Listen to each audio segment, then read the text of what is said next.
Bismillahirrahmanirrahim. Alhamdulillah Rabbil Alameen. The Lord is my light and my salvation. Whom shall I fear? And yea, though I walk through the valley of the shadow of death, I will fear no evil, for you art with me. Thy rod and thy staff, they comfort me. You prepare a table before me in the presence of my enemies. You anoint my head with oil, my cup overflows. And surely goodness and mercy shall follow me all the days of my life. And I will dwell in the house of the Lord forever and ever. Amen. Assalamu alaikum. Ramadan Mubarak to all our Muslim brothers and sisters. Welcome to Johnny's Bite. This morning, my heart is glad because the crusade we have been on for some time now has not been in vain. And I've been of the strong opinion, for example, that young people should be afforded an opportunity to serve as well. It is the only way we can have a certain transitional plan. It's the only way we can have a certain way of grooming the next generation. Because too many people who are too old, who have retired, who have experienced, no doubt about that, are holding on to positions that young people could hold on to.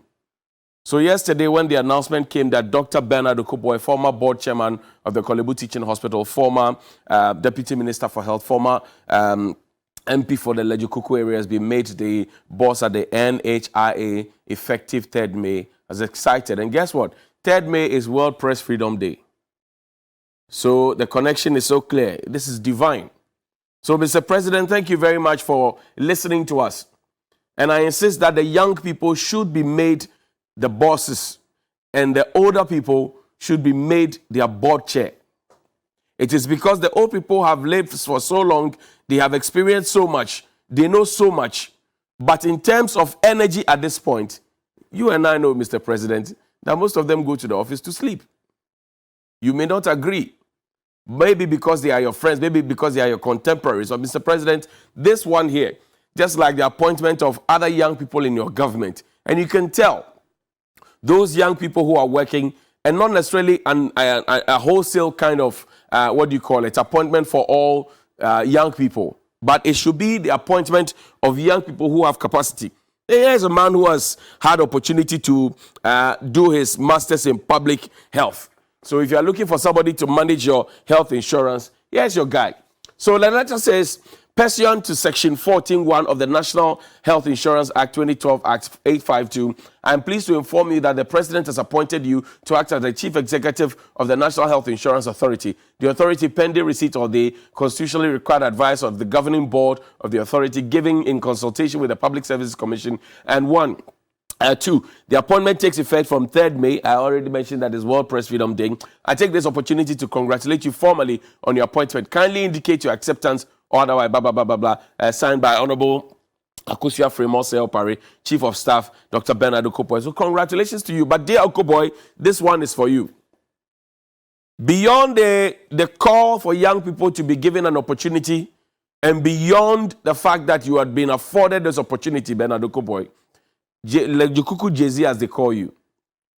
When you go to the NHIA, let us feel the fresh blood. And I say this because we will stand here and speak that the young people should be given an opportunity. And when some of the young people get into positions, then the power gets into their heads and they forget why they are where they are supposed to be. They forget that they're supposed to leave a legacy.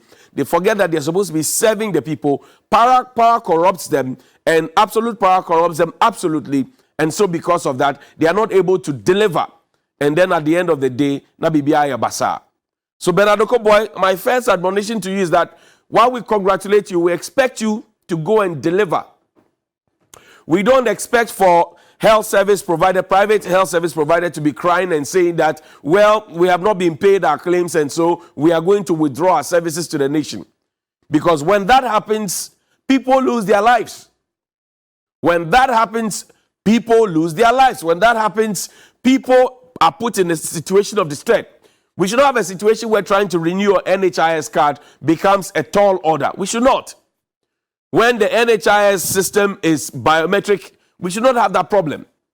We should not have a problem where corruption persists, where people make false claims, and within that same structure, people help them to endorse those false claims, and they steal from the state. That regime should stop under you. We should not have a situation where people hold their cards, they go to hospitals of of the state, and they are giving medicines that cannot necessarily solve their problems. And you know, you do locum at LECMA. So you may be aware, because if you take the same ailment to a private health institution, the kind of medication that you're giving, maybe they may be wrong, maybe the state may be right, but the kind of medication that they give you, giving your NHIS card, even the quality of the painkiller that you're giving is a problem. And Dr. Okoe, while you are there, because you have also had the benefit of being in the consulting room and sometimes in the theater as well, you have come to understand the plight of the people. One of the plight of persons, for example, living with kidney diseases, is that they should be put on the National Health Insurance Scheme. One of the problems of people living with glaucoma is that they should be put on the National Health Scheme. There's a tall list of people waiting to be put there. And I tell you what, Doc, if you are prudent enough in your management of the scheme and not necessarily have political appendages, I'm sure you do a fantastic job like you did at Kolebu. But President Akufo-Addo, while I congratulate you, I'll also ask you and your health minister, Mr. Kwekwajiman, sorry about that. While we congratulate you, we also ask you to take the monkey hands off the dog. Here's a young man. He's poised to leave a legacy. Well, we are yet to see, but we have seen what he's done at Kolebu and at other places.